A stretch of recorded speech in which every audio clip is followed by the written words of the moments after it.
जीवनर सकाळटा सबुबले सुंदर होता है किंतु काहाको जଣା थिला जे से सकाळर सूर्य कला बादल घेରରେ एते शीघ्र लुचिଯିव। मो ना निहारिका।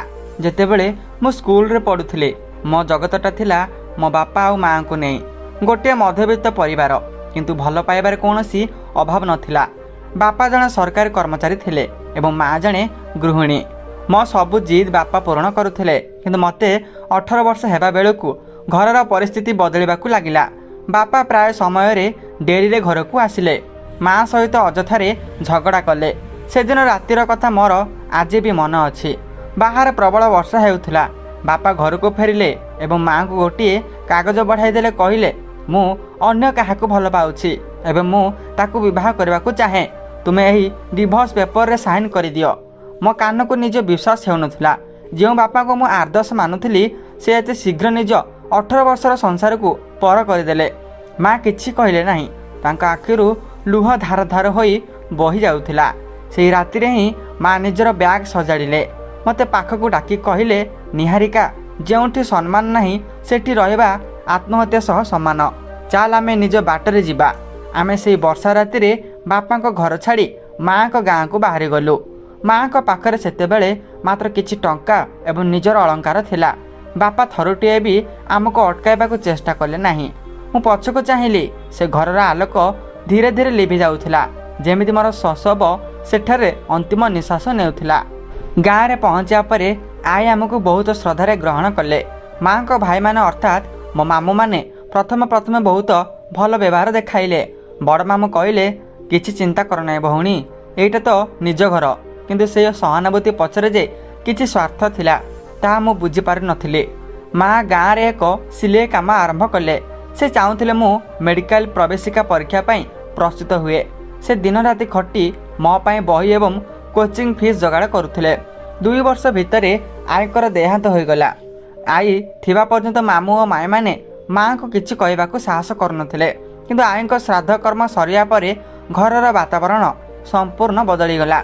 बड़ माई सबुबले माँ को तात्सल्य करी कहिले पर घर लोक केते दिन एमिति बसी खाइबे, निजर भाग्य तो खराब, एबे आम उपर बोझ हेउचंती।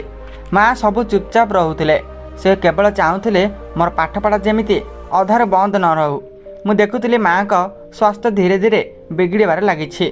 से सारा दिन घरर सबु काम करुथिले एवं राति रे सिलाई काम करुथिले। माई माने तांको जणे चाकराणी परि व्यवहार करुथिले। मु जेतेबेले प्रतिवाद करुथिली माँ मते बुझाई देउथिले निहारिका लक्ष्य पथरे बाधा आसीबो किंतु तू हारिबुनी। तू डाक्टर होई एमानकु देखाई देबु जे जने नारी एकाके मध्य बहुत किछि करि पारे। दिने संध्यारे मु पढुथबा बेले माँ हठात छाती रे जंत्रणा अनुभव कले। सेतेबेले घरे मामू माने थिले किंतु केही तांकु डाक्टरखाना नेबाकू आगे आसिले नाही। बड़ मामू कहिले गैस होइथिबो सोई पडू। मु पाख पड़ोसीଙ୍କ साहाय्य माँ को मेडिकल नेले किंतु सेतेबेलकू सब शेष हो जाइथिला। डाक्टर कहिले मासिव हार्ट अटैक। मो दुनियाटा सेही दिन अंधार होइगला। मु एकुटिया होइगली। माँ को सब पाखरे बसी मु बायाणी परी कांदुथिले। खबर पाई बापा आसिले। तांको सह तांकर नुआ पत्नी मध्य थिले। से मते कहिले झियो मु भूल करिछि, चाल मो साथी रे मो घर को। किंतु मु तांको गोटे कथा कहिले जे व्यक्ति मो माँ को सुखी संसार को उजाड़ देथिले तांको पई मो हृदय रे कौन से स्थान नाही। आपण मो पई सेही दिन मरी सारिछंती। माँ को परे मते मामू घरे रहिबाकू पड़िला किंतु सेठरे मु जने मनुष्य नुहे पर गोटे जंत्र परिथिली। बड़ माई सकाळ 4टारु मते उठाई घरर सबु बासन लुगापटा एवं रोषेई काम कराउथिले। मते ठीक रे खाइबाकू भी मिल नथिला। सेमाने मते पढ़िबाकू देले नाही। मु लुचि लुचि राति रे मोमबत्ती जाली पडुथिले। दिने मु रोषेई घर पछपटे थाई सुनिले मामू और माई योजना करुथिले। माए कहूथिले ए झियोटा आम उपर एक बड़ बोझ, याको बाहा देई विदा करदेबा नहले केउंठी चाकराणी भावे लगाइदेबा। आम झियो कुलसुम पाई एइटा एक बड़ कंटा। मो पाद तले माटी खसीगला। झियो मानकु मो निजर बोली भाबुथिली सेमाने मते बिक्री करबाकू भी पछाउ नथिले। एही दुख समय केवल जणे व्यक्ति थिला जे मते बुझुथिला। से हेउची विकास। से मो माउसीଙ୍କ पुओ। पिला दिन आमे एकाठी खेलिछु। विकास सहर रे पडुथिला किंतु गाँ को आसिले से सबले मो खबर नेउथिला। से मोर परिस्थिति देखि बहुत दुखित हेउथिला। दिने से मते एकुटिया पाई कहिला निहारिका तू एमिति चुपचाप सबू सहिबु नाही। मु तो सह अछि। तू तो पढ़ा जारी रख, मु तो पाई बही आ टंका जोगाड़ करी। मु किंतु भय करुଥିଲି। बापा को देखिया परे पुरुष जाति उपरु मोर विश्वास तुटी जाइथिला। मु भाबुଥିଲି विकास भी हुए तो अन्य मानक परि स्वार्थपर हेबो, किंतु विकास रे आखिरे एक अलगा प्रकार सम्मान थिला। से केबे भी मो सीमा लंघिबा को चेष्टा करनथिला। अन्यपटे माईक झियो कुलसुम विकास को बहुत भल पाउथिला। से जेतेबेले देखिला विकास मो प्रति स्नेह देखाउछि, से मो विरुद्ध रे एक भयंकर षडयंत्र रचिला। माम घरे रहिबा मो पाई दिन को दिन एक अभिशाप पाल्टी जाइथिला। विकास जेतेबेले सहर को आसुथिला से मो पाई किछि ना किछि बही किंबा फल नहीं आसुथिला। से मते कहउथिला, निहारिका तू तोर मेडिकल एंट्रांस पाई प्रस्तुत कर। मु सहर रे जणे भल कोचिंग सार सह कथा होउछि, से तते ऑनलाइन रे सहायता करिवे। विकास रे सहयोग मो मन रे टिके आशा जगाउथिला, किंतु एहा कुलसुम आखिरे कंटा परि फुटुथिला। कुलसुम हेउछि बड़ मामू को झियो। से पिलादिन विकास को निजर करबा को चाहुथिला। जेतेबेले भी से देखुथिला विकास मो सह कथा हेउछि किंबा मो पाई किछि आनुछि, तार मुह कला पड़ी जाउथिला। से दिने तार माँ को कहिला, माँ ए निहारिका आम घरे रही आमर अन्न खाउछि, आउ एबे से विकास को निज हाथ को नेबा को चेष्टा करुछि। जदि विकास ताकू बा होई जाए तेबे मोर कौन हबो। बड़ माए रागरे गर्जी उठिले, कहिले तू चिंता करनी झियो, ए कांगुलिणी को मु एमिति अवस्था घर बाहर करी जे से कहा को मुह देखाई पारिबो नाही। से दिन शुक्रवार थिला। मामू एक जरूरी काम बाहर को जाइथिले। घरे केवल माई कुलसुम एवं मु थिले। विकास मध्य से दिन तार माउसी घर को जाइथिला। बड़ माए हठात मो प्रति बहुत दया देखाइबा को लागिले। से कहिले, निहारिका तू बहुत खटुछु, जा आज शीघ्र खाइकी शोई पड़, काली सकाळ पुणी बहुत काम अच्छे। किंतु मु जानि नथिली से मो खाद्य किछि निशा द्रव्य मिसाई देथिले। राति प्राय 11टा हबो। मु गभीर निद्रा रे थिली। हठात मते अनुभव हैला केई जण मो रूम भीतर को आसीछि। मु आखि खोलिबा को चेष्टा करुथिले, किंतु मो मुंड बहुत भारी लागुथिला। से समय रे बड़ माई एवं कुलसुम जोर रे पार्टी करी सारा गाँ लोक को जमा करदेले। सेमाने जण अचिना युवक को मो रूम रु भितरु बाहर करबा परि अभिनय कले। से युवक जनक माई द्वारा पूर्वरु टंका दे रखा जाइतिबा जण भड़ाटिया गुंडा थिला। माई कांदी कांदी समस्त सामने कहिले, आमे ए अनाथ झियो को आश्रय देलु, किंतु एई आम कुलर मर्यादा हराई देला। या राति अधरे केउ पुरुष सह देखिला परे मो मुंड तळको हो जाइतिला। गाँ लोक माने किछि न बुझी मते गाली गुलज करबा को लागिले। मु जेते कहली जे मु निर्दोष, मो कथा केही सुनिले नाही। कुलसुम मते चाहि मुर्की मुर्की हसुथिला। माई से राति रे मो बैग को बाहर फेंगी देले एवं कहले, एबे एई घरु बाहर जा, तो परि कलंकिनी झियो पाई एठी कोनोसी स्थान नाही। अध राति रे घन अंधकार भितरे मु एकोटिया रास्ता ऊपर को आसी गली। मु केउठी जीवी कौन करी किछि जणा नथिला। मो मन को आत्महत्यार चिंता आसुथिला। मु चाली चाली गाँ मुंडरे थिबा श्मशान पाखक चली गली। श्मशान रे से शांत परिवेश रे बसी मु जोर रे कांदुथिले। हठात एक गाड़ी आलोक मो ऊपर पड़िला। एक दामी कार जने महिला ओह्लाइले। तांका परिधान बहुत आधुनिक थिला, किंतु तांका आखिरे एक अजब करुणा थिला। से मो पाखक आसी पचारिले, झियो ए अधराति रे एठी काहेकि कांदुछ, कौन होइछि तोर? मु भय रे किछि कहि पारली नाही। से मते आश्वासन दे कहिले, मु खोर लोक, मते बीबी खोर बोली डाकन्ते, तू डर नाही, मो साथी रे चल। से मते तांको घर को नहीं गले। सेठरे से मते गरम चा पीबा को देले एवं मोर सब कथा सुनिले। मु जेतेबेले जानिले जे से जणे बारंगाना भावे काम करन्ते, मु टिके संकुचित हेले। किंतु से हसिले एवं कहिले, निहारिका समाज मते घृणा करे, किंतु मु जाने पवित्रता कौन। मु जणे शिक्षयित्री हेबाकु चाहुथिली, किंतु मो निज भाई मते ए अंधारिया दुनिया को बिक्री कर देथिला। तेणु मु जाने निरीह झियो मानक उपरे किपरि अत्याचार हुए। सकाळे हेबा परे बीबी खोर कहिले, तू एठारे रहइबो नाही, तू जणे डाक्टर हेबो। जे विकास कथा तू कहूचु, जदि से तते सत्तर भल पाउथुबो तेबे से केबे भी समाज रे कथा को विश्वास करिबो नाही। से निज गाड़ी बाहर कले एवं मते नहीं सीधा माउसी घर को गले। सेठारे विकास मते ए अवस्था देखि चकित हो गला। बीबी खोर समस्त सामने गर्जी उठी कहला, आज जदि ए झियो को तुमे माने आश्रय न देब तेबे मन रखिबो समाज रे पुणी जणे निहारिका बीबी खोर होई जिवो।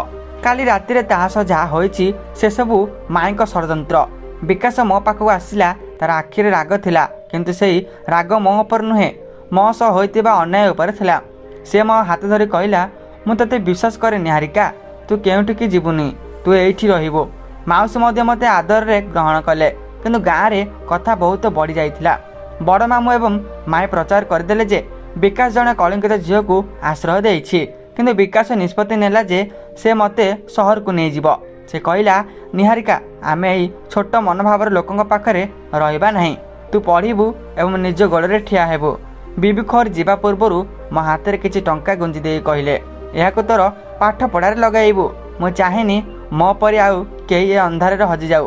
ମୁଁ ତାଙ୍କ ପାଦ ଛୁଇଁ ପ୍ରଣାମ କଲି। ସେଦିନ ମୁଁ ବୁଝିଲି ଯେ ସମାଜ ଯାହାକୁ ଖରାପ ବୋଲି ମୋହର ମାରିଦିଏ, ତାଙ୍କ ଭିତରେ ବି ଏକ ସୁନ୍ଦର ହୃଦୟ ଥାଏ। ଗାଁର ସେ ଅଣନିଶ୍ୱାସୀ ପରିବେଶରୁ ବାହାରି ମୁଁ ଏବଂ ବିକାଶ ସହରରେ ପହଞ୍ଚିଲୁ। ସହରର କୋଳାହଳ ମୋତେ ପ୍ରଥମେ ଟିକେ ଭୟଭୀତ କରୁଥିଲା, କିନ୍ତୁ ବିକାଶର ଉପସ୍ଥିତି ମୋତେ ସାହସ ଦେଉଥିଲା। ବିକାଶ ସେଠାରେ ଏକ ଛୋଟ ଘର ଭଡ଼ା ନେଇଥିଲା। ସେ ନିଜେ ଏକ ପ୍ରାଇଭେଟ୍ କମ୍ପାନୀରେ କାମ କରୁଥିଲା ଏବଂ ମୋ ପାଇଁ ଏକ ଭଲ ମେଡ଼ିକାଲ କୋଚିଂ ସେଣ୍ଟରରେ ନାମ ଲେଖାଇଦେଲା। ପ୍ରଥମେ କିଛି ଦିନ ମୋ ପାଇଁ ବହୁତ କଷ୍ଟକର ଥିଲା। ମନ ଭିତରେ ସେ ପୁରୁଣା ସ୍ମୃତି, ମାଆଙ୍କ ଚେହେରା ଏବଂ ମାଇଙ୍କର ସେଇ କଟୁ କଥା ସବୁବେଳେ ପ୍ରତିଧ୍ୱନିତ ହେଉଥିଲା। ମୁଁ ଭାବୁଥିଲି, ମୁଁ କ'ଣ ସତରେ ଡାକ୍ତର ହୋଇପାରିବି? ସମାଜ ମୋତେ ଗ୍ରହଣ କରିବ ତ? କିନ୍ତୁ ବିକାଶ ସବୁବେଳେ ମୋ ପାଖରେ ଢାଲ ପରି ଛିଡ଼ା ହୋଇଥିଲା। ସେ ଅଫିସରୁ ଫେରିବା ପରେ ମୋ ସହ ପାଠପଢ଼ା ବିଷୟରେ ଆଲୋଚନା କରୁଥିଲା ଏବଂ ମୋତେ ଉତ୍ସାହିତ କରୁଥିଲା। ବିକାଶର ଜୀବନ ଏବେ କେବଳ ମୋରି ଚାରିପଟେ ଘୁରି ବୁଲୁଥିଲା। ସେ ନିଜର ଖର୍ଚ୍ଚ କାଟି ମୋ ପାଇଁ ମହଙ୍ଗା ବହି ଏବଂ ଟେଷ୍ଟ ସିରିଜ୍ କିଣି ଆଣୁଥିଲା। ଦିନେ ମୁଁ ଦେଖିଲି ତା'ର ଜୋତା ଚିରି ଯାଇଛି, କିନ୍ତୁ ସେ ନୂଆ ଜୋତା ନ କିଣି ମୋ ପାଇଁ ଏକ ଟେଷ୍ଟୋସ୍କୋପ୍ ଉପହାର ଆଣିଥିଲା। ସେ କହିଲା, ନିହାରିକା, ଏଇଟା କେବଳ ଏକ ଯନ୍ତ୍ର ନୁହେଁ, ଏଇଟା ତୋର ସ୍ୱପ୍ନ। ମୁଁ ଚାହେଁ ଦିନେ ତୁ ଏହାକୁ ନିଜ ବେକରେ ପକାଇ ରୋଗୀମାନଙ୍କର ସେବା କରୁ। ମୋ ଆଖିରେ ଲୁହ ଆସିଗଲା। ମୁଁ ପଚାରିଲି, ବିକାଶ, ତୁ ମୋ ପାଇଁ ଏତେ କାହିଁକି କରୁଛୁ? ମୁଁ ତୋତେ କେବେ ଭଲ ଭାବରେ କଥା ବି କହିନି। ବିକାଶ ମୋ ଆଖିକୁ ଚାହିଁ ଧୀର ସ୍ୱରରେ କହିଲା, ପ୍ରେମ ମାନେ କେବଳ ପାଇବା ନୁହେଁ ନିହାରିକା, ପ୍ରେମ ମାନେ ହେଉଛି କାହାର ସାହାରା ହେବା। ମୁଁ ଜାଣେ ତୋ ଭିତରେ ସେଇ ଶକ୍ତି ଅଛି। ସେଦିନ ପ୍ରଥମ କରି ପୁରୁଷ ଜାତି ଉପରେ ମୋର ବିଶ୍ୱାସ ପୁଣି ଥରେ ଫେରିବାକୁ ଲାଗିଲା। ସହରରେ ରହିବା ଭିତରେ ଦିନ ହଠାତ୍ ମୋର ବାପାଙ୍କ ସହ ଗୋଟିଏ ବଜାରରେ ଦେଖା ହୋଇଗଲା। ସେ ଏବେ ବହୁତ ବୃଦ୍ଧ ଦେଖାଯାଉଥିଲେ। ସେ ମୋତେ ଚିହ୍ନି ପାରିଲେ ଏବଂ ମୋ ପାଖକୁ ଆସି କାନ୍ଦିବାକୁ ଲାଗିଲେ। ସେ କହିଲେ, ନିହାରିକା, ସେ ସ୍ତ୍ରୀ ଯାହା ପାଇଁ ମୁଁ ତୋ ମାଆକୁ ଛାଡ଼ିଥିଲି, ସେ ମୋର ସବୁ ସମ୍ପତ୍ତି ନେଇ ଆଜି ମୋତେ ରାସ୍ତାକୁ ଫିଙ୍ଗି ଦେଇଛି। ମୋତେ କ୍ଷମା କରିଦେ ମା', ମୋତେ ତୋ ପାଖରେ ଟିକେ ଆଶ୍ରୟ ଦେ। ମୋ ମନରେ କ୍ରୋଧ ଏବଂ ଦୟା ଭିତରେ ଏକ ଯୁଦ୍ଧ ଚାଲିଲା, କିନ୍ତୁ ମୁଁ ଦୃଢ଼ ହେଲି। ମୁଁ କହିଲି, ଆପଣଙ୍କୁ ଆଶ୍ରୟ ଦେବା ପାଇଁ ମୋ ପାଖରେ କୌଣସି ସ୍ଥାନ ନାହିଁ। ଯେଉଁଦିନ ଆପଣ ମୋ ମାଆଙ୍କୁ ବର୍ଷା ରାତିରେ ରାସ୍ତାକୁ ବାହାର କରିଥିଲେ, ସେଦିନ ହିଁ ଆପଣଙ୍କ ପାପର ଘୋଡ଼ା ଭରି ସାରିଥିଲା। ଏବେ ଆପଣ ନିଜ କର୍ମର ଫଳ ଭୋଗ କରନ୍ତୁ। ବିକାଶ ମୋ ପାଖରେ ଛିଡ଼ା ହୋଇଥିଲା। ସେ ମଧ୍ୟ କିଛି କହିଲେ ନାହିଁ। ଆମେ ସେଠାରୁ ଚାଲି ଆସିଲୁ। ଦିନେ ଗାଁରେ ଜଣେ ପରିଚିତ ଲୋକ ଜରିଆରେ ବିବି ଖୋରଙ୍କର ଏକ ଚିଠି ମୋ ପାଖକୁ ଆସିଲା। ଚିଠିରେ ଲେଖାଥିଲା, ନିହାରିକା, ତୁ କେମିତି ଅଛୁ? ମୁଁ ଜାଣିଛି ତୁ ଭଲରେ ଥିବୁ। ଗାଁରେ ଏବେ ସବୁ ଓଲଟା ପାଲଟା ହୋଇଯାଇଛି। କୁଲସୁମ ଯାହାକୁ ଭଲ ପାଉଥିଲା, ସେ ପୁଅ ତାକୁ ପ୍ରତାରଣା କରି ତା'ର ସବୁ ଗହଣା ନେଇ ପଳାଇଛି। ମାଇଁ ଏବେ ପାଗଳି ହୋଇ ରାସ୍ତାରେ ବୁଲୁଛନ୍ତି। ପାପର ଫଳ ଖୁବ୍ ଶୀଘ୍ର ମିଳିଗଲା। ଏହି ଖବର ଶୁଣି ମୋତେ ଆଶ୍ଚର୍ଯ୍ୟ ଲାଗିଲା ନାହିଁ। ମୁଁ ଜାଣିଥିଲି ଯେଉଁମାନେ ଅନ୍ୟର କ୍ଷତି ଚାହାନ୍ତି, ସେମାନଙ୍କର ଶେଷ ସମୟ ଏମିତି ହିଁ ହୁଏ। ବିବି ଖୋର ସେହି ଚିଠିରେ ଆହୁରି ମଧ୍ୟ ଲେଖିଥିଲେ ଯେ ସେ ଏବେ ଗୋଟିଏ ଅନାଥ ଆଶ୍ରମ ଖୋଲିଛନ୍ତି ଏବଂ ସେଠାରେ ଛୋଟ ପିଲାମାନଙ୍କୁ ପଢ଼ାଉଛନ୍ତି। ଏହା ଶୁଣି ମୋତେ ବହୁତ ଖୁସି ଲାଗିଲା। ମେଡ଼ିକାଲ ଇନଷ୍ଟାଣ୍ଟ ପରୀକ୍ଷା ପାଇଁ ମାତ୍ର 1 ମାସ ବାକି ଥିଲା। ମୁଁ ଦିନକୁ 15-16 ଘଣ୍ଟା ପଢ଼ୁଥିଲି, କିନ୍ତୁ ହଠାତ୍ ଦିନେ ଏକ ଅଘଟଣ ଘଟିଗଲା। ଅଫିସରୁ ଫେରିବା ସମୟରେ ବିକାଶର ଏକ ବଡ଼ ଦୁର୍ଘଟଣା ହୋଇଗଲା। ତା'ର ଗୋଡ଼ରେ ବହୁତ ଗଭୀର ଆଘାତ ଲାଗିଲା ଏବଂ ତାକୁ ହସ୍ପିଟାଲରେ ଭର୍ତ୍ତି କରାଗଲା। ମୁଁ ପୁରା ଭାଙ୍ଗି ପଡ଼ିଲି। ମୁଁ ପାଠପଢ଼ା ଛାଡ଼ି ବିକାଶର ସେବା କରିବାକୁ ଚାହିଁଲି, କିନ୍ତୁ ବିକାଶ ହସ୍ପିଟାଲ ବେଡ଼୍ରେ ଥାଇ ମୋ ହାତ ଧରି କହିଲା, ନିହାରିକା, ଯଦି ତୁ ଏବେ ପଢ଼ା ଛାଡ଼ିଦେବୁ, ତେବେ ମୋର ଏହି ସବୁ କଷ୍ଟ ବେକାର ହୋଇଯିବ। ମୁଁ ଚାହେଁ ତୁ ପରୀକ୍ଷା ଦେ, ମୋର କିଛି ହେବନି। ମୁଁ ଜଣେ ଭବିଷ୍ୟତ ଡାକ୍ତରର ହାତରେ ସୁରକ୍ଷିତ ଅଛି। ତା କଥା ଶୁଣି ମୁଁ ନିଜ ଲୁହ ପୋଛିଲି ଏବଂ ସେ ହସ୍ପିଟାଲରୁ ବାହାରେ ବସି ହିଁ ପାଠ ପଢ଼ିବାକୁ ଲାଗିଲି। ପରୀକ୍ଷା ସରିଲା। ମୁଁ ବହୁତ ଭଲ ପରୀକ୍ଷା ଦେଇଥିଲି। ଯେତେବେଳେ ରେଜଲ୍ଟ ବାହାରିଲା, ମୁଁ ଦେଖିଲି ମୁଁ ରାଜ୍ୟରେ ଏକ ବହୁତ ଭଲ ରାଙ୍କ କରିଛି। ମୋତେ ସରକାରୀ ମେଡ଼ିକାଲ କଲେଜରେ ସିଟ୍ ମିଳିଗଲା। ବିକାଶ ମଧ୍ୟ ସେତେବେଳକୁ ସୁସ୍ଥ ହୋଇ ଘରକୁ ଫେରିଥିଲା। ରେଜଲ୍ଟ ଦେଖି ସେ ମୋତେ କୁଣ୍ଢାଇ ପକାଇଲା ଏବଂ କହିଲା, ମୁଁ ଜାଣିଥିଲି ତୁ କରିପାରିବୁ। ଆଜି ତୋ ମାଆ ଯଦି ଥାନ୍ତେ, ସେ ବହୁତ ଖୁସି ହୋଇଥାନ୍ତେ। ସେହି ମୁହୂର୍ତ୍ତରେ ମୁଁ ଅନୁଭବ କଲି ଯେ ଅନ୍ଧକାର ପରେ ଆଲୋକ ନିଶ୍ଚୟ ଆସେ। ମୁଁ ଜଣେ ଅନାଥ ବେସହାରା ଏବଂ କଳିଙ୍ଗିତ ଝିଅରୁ ଆଜି ଜଣେ ଭବିଷ୍ୟତ ଡାକ୍ତର ହେବାକୁ ଯାଉଛି। ଏହା କେବଳ ସମ୍ଭବ ହୋଇଥିଲା ବିକାଶର ଅତୁଟ ବିଶ୍ୱାସ ଏବଂ ବିବି ଖୋରାଙ୍କ ସାହସ ଯୋଗୁଁ। ସରକାରୀ ମେଡ଼ିକାଲ କଲେଜରେ प्रवेश करने मो पाई एक स्वप्न परी थिला। धला आप्रेन एवं बेकर टेस्टोस्कोप यह देखी मो आखिरे लुह आसीगला। किंतु मेडिकल पाठपढ़ा एत सहज नाला। प्रथम वर्ष में आनाटम एवं फिजियोलोजी परी विषयगुड़िक बहुत कष्टकर थिला। सब पिला बहुत बड़ बड़ सहर आसीथिले एवं सेमानकर पृष्ठभूमि बहुत भल थिला। प्रथम प्रथम मते टिके संकोच लागुथिला किंतु मु मो माँ का कथा मना पकाउथिले। विकास एबे भी मो पाई सब कुछ थिला। से सहर रही काम करुथिले एवं प्रति रविवार मते देखा करने को हॉस्टल को आसुला। से मो पाई घर रोषे करी खाद्य नहीं आसुला। मोर सांग माने पचारुथिले निहारिका एईटा किए तो भाई ना बॉयफ्रेंड। मु हसी दे कहूली से मोर भगवान। दिने कॉलेज रे एक मेडिकल कैंप आयोजित होइथिला। सेठारे अनेक रोगी आसतिले। हठात मु देखिली जणे महिला धाड़ी रे छिड़ा होइछंती जहाँ को चेहरा बहुत परिचित लागुथिला। से थिले मोर बड़ माई। तांको अवस्था बहुत खराब थिला। चिरा लुगा एवं मुहर कौन से आभा नथिला। से मते चिन्हि पारिले नाही किंतु जेतेबेले तांको पाळी आसिला एवं से मो ना डॉक्टर निहारिका सुनिले से स्तब्ध हो गले। से मते चाहि कहीं कहीं होई कांदिबाकू लागिले। से मो पाद धरि कहिले मते क्षमा कर दे माँ। मु तो ऊपर जेउ कलंक लगाइथिली से पाप पई आज मो झियो मते छाड़ी पळाइला एवं मु भिकारिणी परी बुलुछि। मु तांको उठाइली एवं चेयर बसाइली। मु कहिली माई मु जने डाक्टर। मो पाखकू आसीथिबा प्रतिटी रोगी मो पाए समान। आपनको मु सेवा करिबे किंतु सेही दिनर स्मृति मु केबे भूली पारिबे नाही। मु तांको मागणार औषध देली एवं तांको उत्तम चिकित्सा कराइली। सेही दिन मते अनुभव हैला जे प्रतिशोध अपेक्षा क्षमा बहुत बड़। किछि मास परे मु खबर पाइली जे बीबी खोरा बहुत असुस्थ अछंती। से कैंसर रोग रे पीड़ित। मु एवं विकास तुरंत तांको पाखकू गलो। से श्मशान पाखरे थिबा तांकर सुंदर आश्रम रे से सोईथिले। मते देखि तांकर आखिरे एक चमक आसीगला। से मो हाथ धरि कहिले निहारिका तते धला आप्रेन देखी मो जन्म सार्थक हो गला। मु जाने मु आ बेसी दिन बंचिबिनी किंतु तू बहुत आगकू जा। विकास तांको साहस देला। मु मोर मेडिकल ज्ञान व्यवहार करी तांकर चिकित्सा पई चेष्टा कली।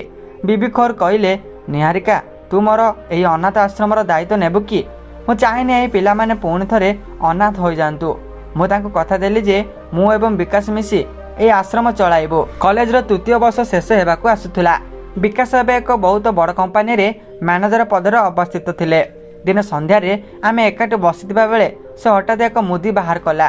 से मते कहिला निहारिका मु तते पिला दिनु भल पाउछि। तू जेतेबेले दुखरे थिलु मु तो साथी रे थिले। एबे तू सफलता पाइछु। मु सेतेबेले भी तो साथी रे रहिबाकू चाहे। तू मते विवाह करिबु? मु किछि समय पय चुप होई गली।